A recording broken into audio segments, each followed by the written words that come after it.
Hey guys, welcome back to my channel. Today I will narrate a new exciting fiction story. I hope you guys would enjoy this adventurous ride. So, let's begin.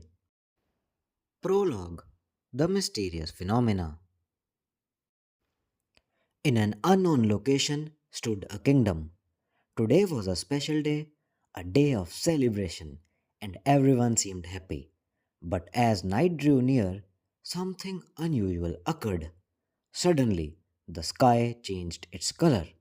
There was lightning, and strong wind started blowing throughout the kingdom out of the blue. The citizens rushed out of their homes, looking up in fear and wonder, witnessing this strange phenomena. The clouds vanished, the sky became clear, as if the heavens themselves had been torn open. Then came a beam of pure light, shot down from the sky, piercing the earth and striking the kingdom itself. It was a force beyond comprehension, something older and more powerful than anything the kingdom had ever known. No one was sure whether it was nature's warning or an old, forgotten promise. Chapter 1: The Origin. 25 years ago. Once upon a time, there existed a kingdom of unmatched love, prosperity, and peace. This land was free from wars, and the king was loved by all the citizens. He was very kind, and every citizen in this kingdom was treated with respect regardless of their status. Anyone could meet the king directly to solve their matters. The kingdom's wealth was legendary, and whenever required, was used to help the needy. The kingdom flourished with abundant vegetation, and laughter filled every corner. But nothing in life is perfect. An evil force was rising with only one motive, that is, to claim the kingdom's legendary treasure. One day, a masked man arrived at the royal palace with evil intentions. Facing the king, the stranger spoke with a cold voice. I have come to claim the throne. If you wish to save your people, then hand over all the treasure, and I will leave your kingdom immediately. Furious to hear this, the king shouted, What is this nonsense? Stop fooling around and reveal your identity. The moment the stranger removed his mask, the king's face turned pale. Chapter 2: The Darkness. The king recognized that sinister face who was believed to be the most powerful man alive on earth. The whole world feared him, and it was believed that a huge army existed under his control, and they had not lost even a single battle. The king believed that it was better to surrender than to risk the destruction of his beloved kingdom. He offered all the kingdom's wealth, the entire treasure, to satisfy his demands. That evil man with the wicked face said, This is not enough. The kingdom is known worldwide for its legendary treasure. Do you think a mere penny would satisfy my thirst? The king couldn't believe this. This news spread like wildfire in the entire kingdom. The citizens trusted the king so much that they themselves volunteered to give whatever they possessed. The merchants emptied their stores, the children broke their piggy banks, and the women offered their savings for a future they would never see. The king, with his teary filled eyes, begged the citizens not to offer their life savings. The guards objected this act of king, arguing that the royal king should never bow down to the commoners. But the king didn't believe in such hierarchy and said, They are not commoners, they are my family. All citizens unanimously spoke, We trust you. Please accept our contribution. The king accepted not only their wealth, but also their love and support. The evil man, satisfied now, declared with a sinister smile, You all are free now. Thanks for treating me with so much respect. After all, guest is God. Thanks for your warm hospitality. While stepping out of the palace, he turned back to convey his final regards to the king. Chapter 3, The Tragedy. The evil man approached the king and said, I have grown fond of this place. I think I will stay longer. After saying so, he quickly shot an arrow from the bow, hitting the king in the chest. The guards rushed, and before they could kill that man, the king ordered them not to do so. He was ready to sacrifice his life to avoid the unnecessary war and bloodshed. The king looked straight, directly into the cold blooded, ruthless man's eyes and spoke his last words. Your time is limited. One day, a savior will come to free this kingdom. Today, you may be the most powerful man alive, but who knows what will happen tomorrow? Your death is near, and this kingdom will bloom once again. The wicked man laughed and said, these are just optimistic thoughts. No one on this earth is born yet who can kill me. The man claimed the throne and ordered the guards to obey him.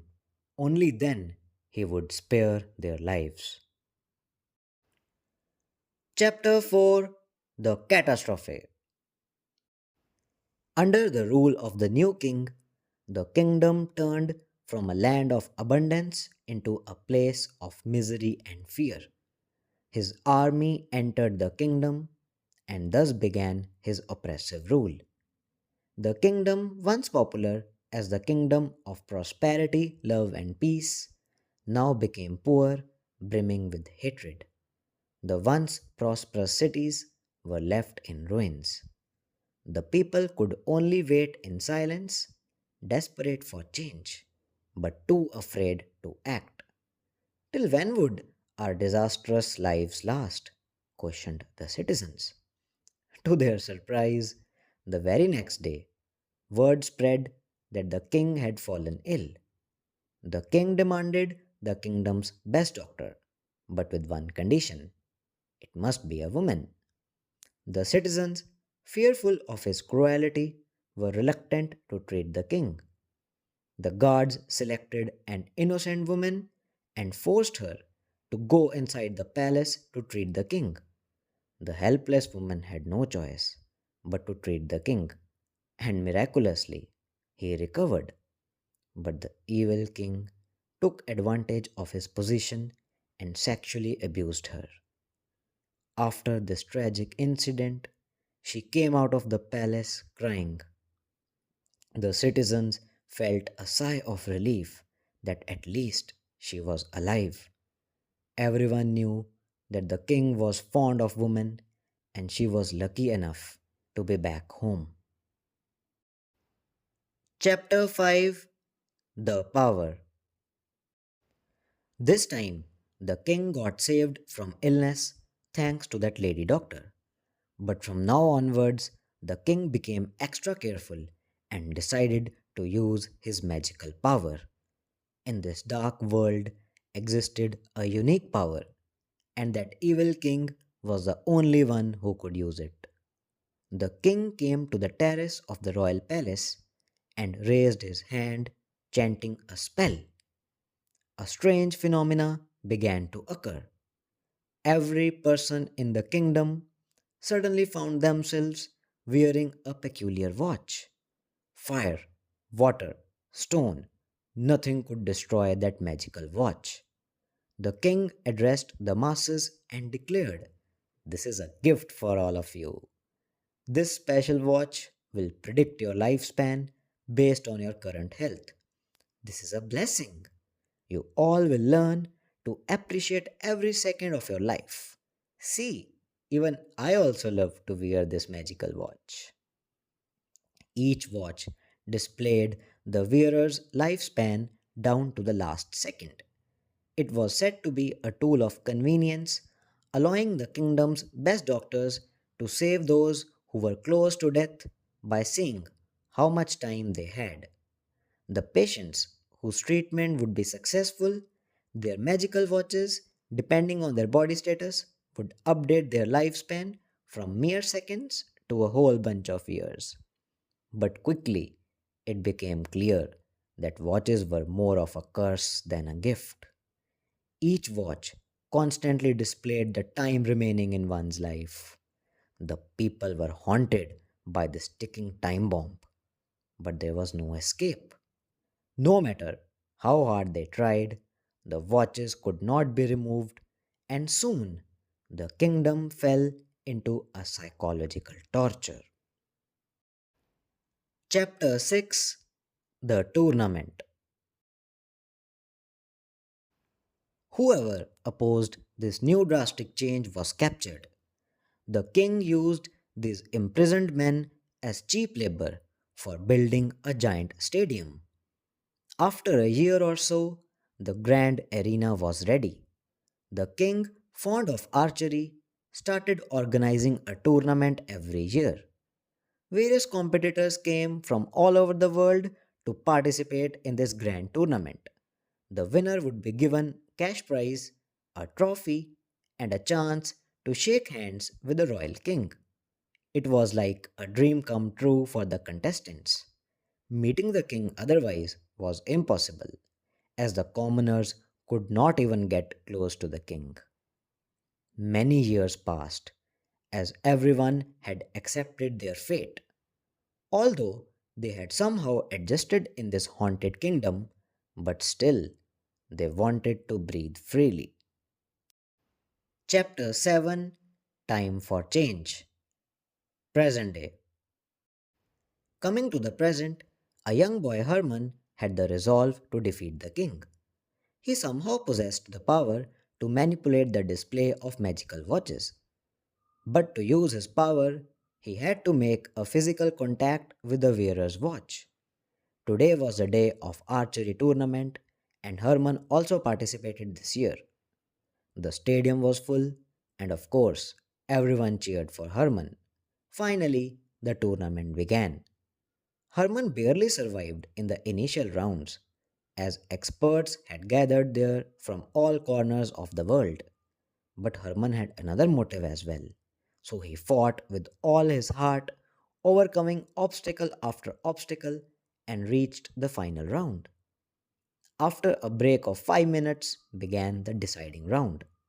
If not today, then Herman had to wait another full year to execute his plan, no matter what. He had to emerge victorious today. And yes, during his turn, the arrows flew towards the target, and to everyone's surprise, all of them hit the bullseye with flawless precision. The crowd erupted into cheers as Herman was declared the winner. During the prize ceremony, Herman approached the king, shaking hands, and in that very moment, he touched the king's watch, altering the display. Finally, the tournament was over. The king, before leaving the stadium, looked at his watch and his eyes widened in shock. The watch was no longer displaying years, it was counting down in hours. Chapter 8, The Plan. As the king rushed back to the palace, panicked by his sudden impending death, he called for the best doctor once again, and that too a woman. History was going to repeat itself, but not fully. The guards swarmed the hospital to find a female doctor. They explained the criticality of the situation and again threatened the whole staff. But this time, a lady volunteered to treat the king, but on one condition, that she won't go to the palace. Rather, the king must visit this hospital for getting his treatment done. The guards couldn't recognize that this was the same lady doctor from 25 years ago, but this time she was strong and fearless. The guards requested the king to agree to that lady's demand, otherwise, it would be too late. As time was running out, the king agreed. The whole army surrounded the hospital, and no one was allowed to enter inside. The king finally entered the hospital along with his royal guards. Chapter 9. The Twist. The king panicked as his watch ticking away his life now displayed only minutes. The lady doctor examined the king and declared, "The king is suffering from a very serious fatal illness. No one should stay close to the king or else would also die." The lady doctor instructed all the guards to leave the treatment room. Now the doctor standing before the king spoke. "Do you recognize me?" The king said. "Stop with the foolish questioning and treat me first." The doctor replied, "I am the same woman who saved your life 25 years ago. But now I stand here not as your servant, but as your executioner." The king begged the woman for mercy, as his life was now in her hands. Chapter 10. The Final Blow. Suddenly, an arrow pierced the air, hitting the king in the chest. The arrow came from none other than Hermann's bow, who was hiding in a secret passage behind the wall in the treatment room itself. The king fell to the ground, and before he could speak anything, Hermann said, "Finally, my arrow struck the right spot, hitting the bullseye. This is my true victory."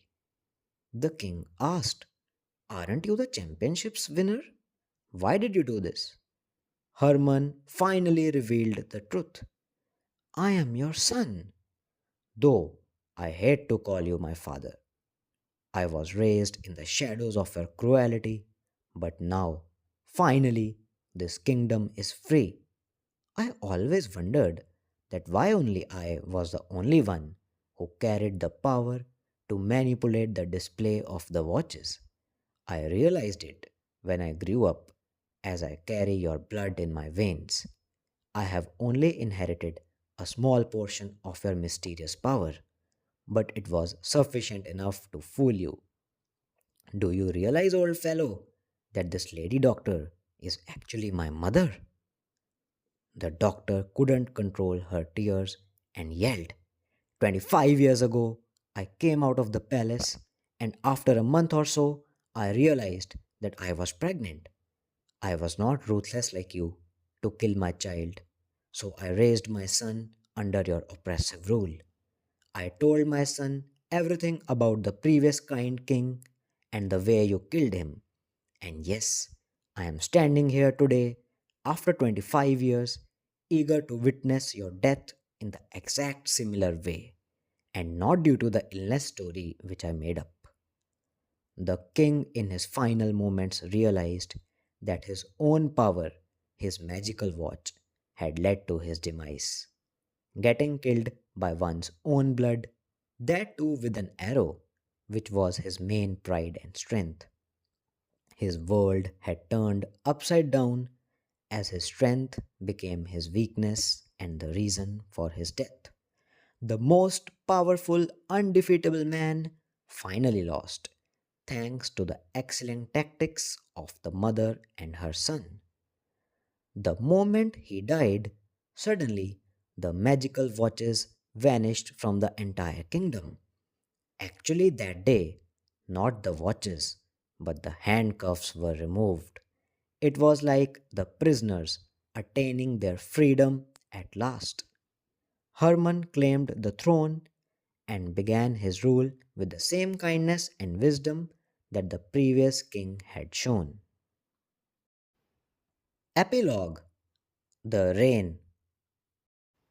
That same night, a strange phenomena occurred in the heavens. The citizens rushed out of their homes, looking up in fear and wonder. The clouds vanished, the sky became clear, and then came a beam of pure light shot down from the sky, piercing the earth and striking the kingdom itself. It started raining, but it wasn't ordinary rain. It was a miracle. which one could never even imagine. The treasure, which had once been stolen and hidden away by the evil king, now returned to the people in a magical downpour, and thus began the reign of wealth. The whole sky now was filled with notes and magical water drops, which on touching the ground turned into emeralds, rubies, sapphires, and precious metals, coating the streets, fields, and rooftops in a breathtaking blanket. Suddenly, the voice of the previous king echoed from the heavens. I will restore the kingdom to its original state. The treasure, it all belongs to you, my people. The citizens cried tears of joy, and so the kingdom was reborn as a place of love, prosperity, and peace once again. Everyone celebrated this special day, knowing that the magic of this kingdom would never fade again.